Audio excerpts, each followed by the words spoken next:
When the community found out what happened, one longtime friend said it seemed unfathomable.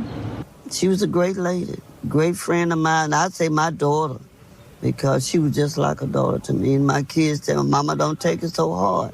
But I'm praying each and every day that I get better.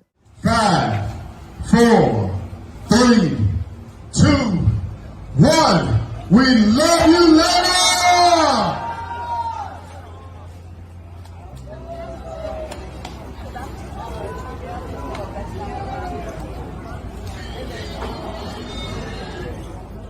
At 62, Lana Brown Bradley believed she had finally earned the right to slow down, a life shaped by classrooms, long days, and raising 5 children now settling into their own paths.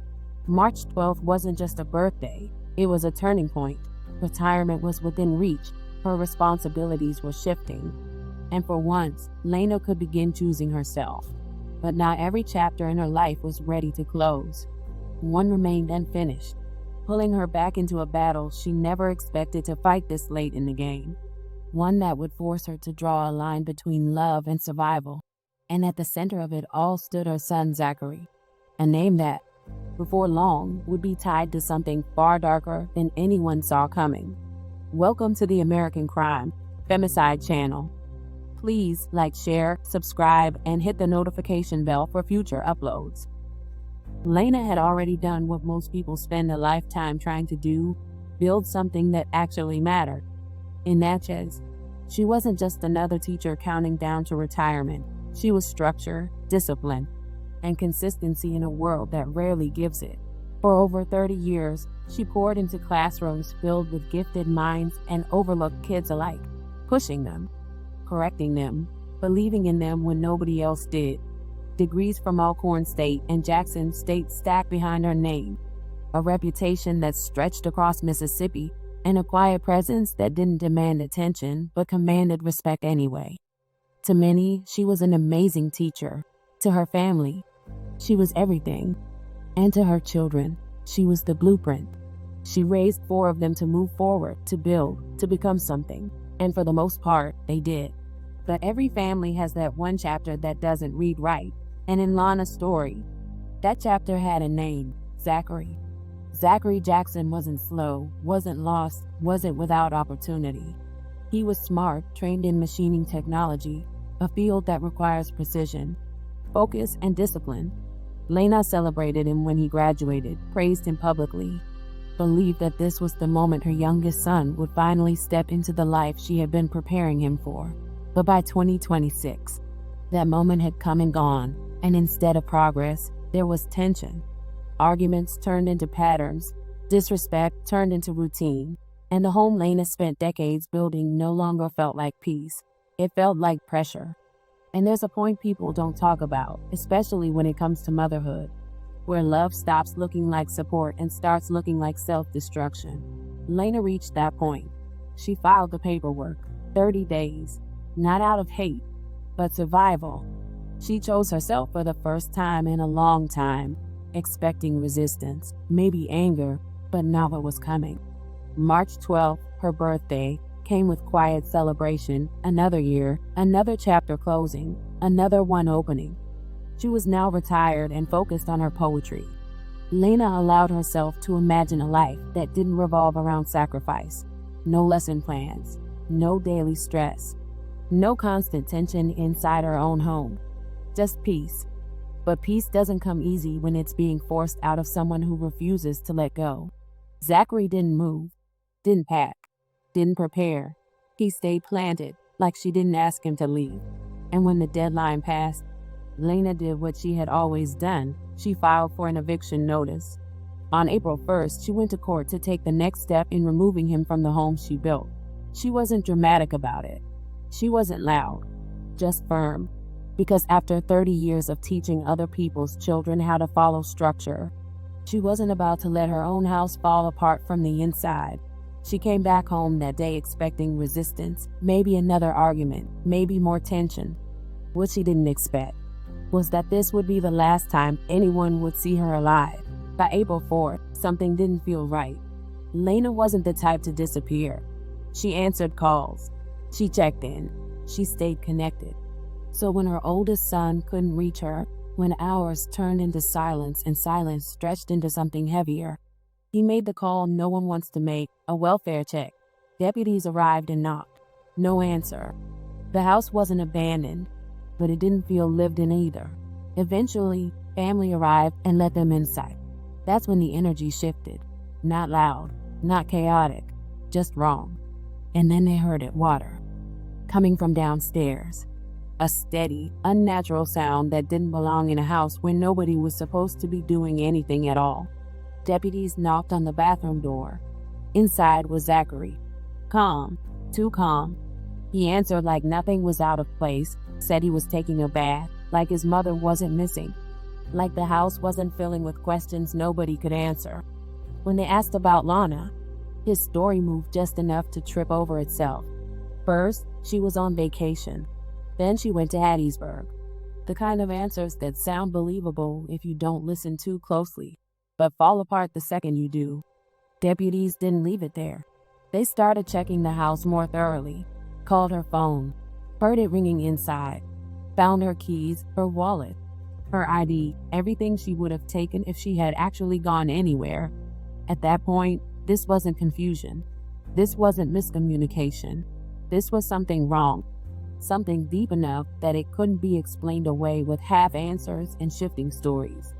Family members spoke up about the eviction, about the threats, about the tension that had been building long before law enforcement stepped inside the house. And still, Zachary stood there, present but detached, like he had already separated himself from what was about to unfold.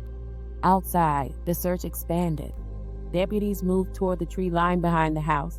Family members joined in, spreading out, hoping for something, anything that made sense.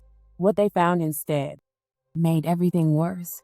A suitcase sat in the woods, not random, not out of place. It was hers, the one she used when she traveled, the one that should have been packed with clothes and plans, not silence. When it was opened, the reaction was immediate. Screaming, panic, disbelief crashing all at once. Because inside that suitcase was Lena, or what was left of her.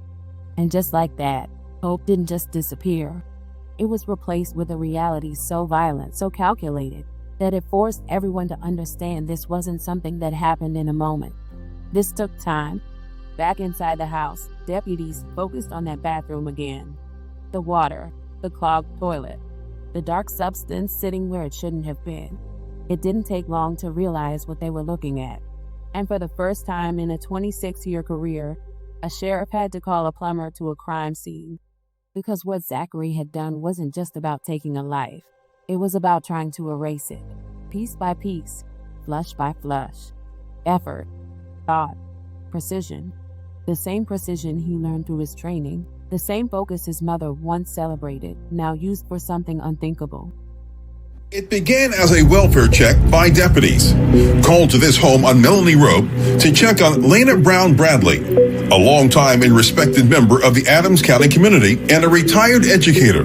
Her oldest son called police because he couldn't reach his mother the previous day. And that's unlike her not to answer his phone calls, return a text message, or get back in touch with him, so he knew something was wrong. Within minutes of reaching the home, law enforcement as well felt something must be wrong because the house didn't look right. As soon as they walked in the house, they could just see where somebody had been cleaning up at it, and they could smell chemicals all throughout the house. The floor was extremely slippery. Her car, the keys, even her purse and phone were still at the house, but no signs of Lena. Meanwhile, the youngest son, Zachary Jackson Jr., was found locked in a downstairs bathroom where deputies could hear water slashing. And the fact that when he opened that bathroom, deputies could see a black substance in the toilet that wasn't described as anything that would come, from your body in that way. Sheriff Patton ordered a full search of the area. He called for assistance from the Mississippi Bureau of Investigations. Time was another challenge, as storms were on the way and evidence could be lost. Family members went to the left, my deputies went right. Next thing you know, as both my deputies and the family were trekking through this wooded area, the deputies heard a scream. They heard someone yelling. It's a head. It's a head. They also found a suitcase filled with human remains, but their most unfathomable find was inside the house. Back in that bathroom, it was as if a horror movie's gruesome scene was unfolding before their eyes. I can say what was in the toilet, and it was her flesh. He chopped her up in pieces. He dismembered her in a way where he knew that whoever came looking for her were going to have to do their due diligence, and they were going to have to go above and beyond to find her. And that's what we did. Mm-hmm. We found her. We found where he started to dispose of her at, and we had to get excavators out to get the rest of her. So he spread her body parts over the property? No. He had body parts in the suitcase, and then he flushed the rest down the toilet. For the state of Mississippi and all those connected to solving this crime, this case was a first. When we talked to the people who came down from the crime scene investigative unit for the MBI, they have never seen this. When we talked to the scientists who did the autopsy, they've never seen anything like this. Nobody has witnessed anything this heinous in our state. Sheriff Patton says he has questioned almost every family member related to Lena Bradley, and not one felt her son Zachary was mentally stable, that it was a matter of time. I haven't talked to one single family member that said that they didn't believe he could do that. And apparently Lena herself had finally reached a point of fearing for her safety. He had threatened her the day before because she was looking to have him evicted from the home. So she was in the process of doing it and had just went to the court the day before to have him removed from the home. But Sheriff Patton adds that being mentally unstable does not necessarily mean someone is not competent. This guy's smart, though. Y'all have to understand.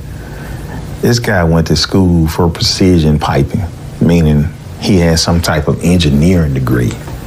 So it's not that he's not competent. It's not that he didn't understand what he was doing. He was very calculated in what he was doing.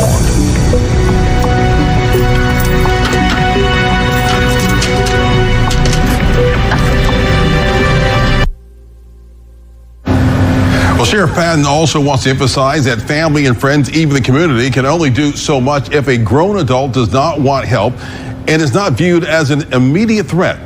Jackson, only charged with his mother's murder at this point, was working for his father and still functioning in society. Zachary was arrested and charged with murder, mayhem, and tampering with evidence. And as the legal process begins, the conversations start: mental health, competency, mitigation. The same discussions that always seem to show up after the damage is done, after the life is gone, after the family is left trying to piece together something that will never fully make sense again. But for Lena's family, there was no debate about who she was. They buried a woman who spent her life giving, teaching, guiding, loving, showing up. A mother who believed in her children, even when one of them gave her every reason not to. Her daughter later shared plans to release Lena's poetry. Words she wrote long before this ending was ever part of her story. In one of those pieces, she wrote about a seed planted deep in the soul, something that grows, something rooted in generations before it. A mother, the caregiver of the child even in death. And that line, it lands heavier now. Because Lena gave life, nurtured it, believed in it, and in the end, the one life she couldn't save was her own. May Lana Brown Bradley rest in peace.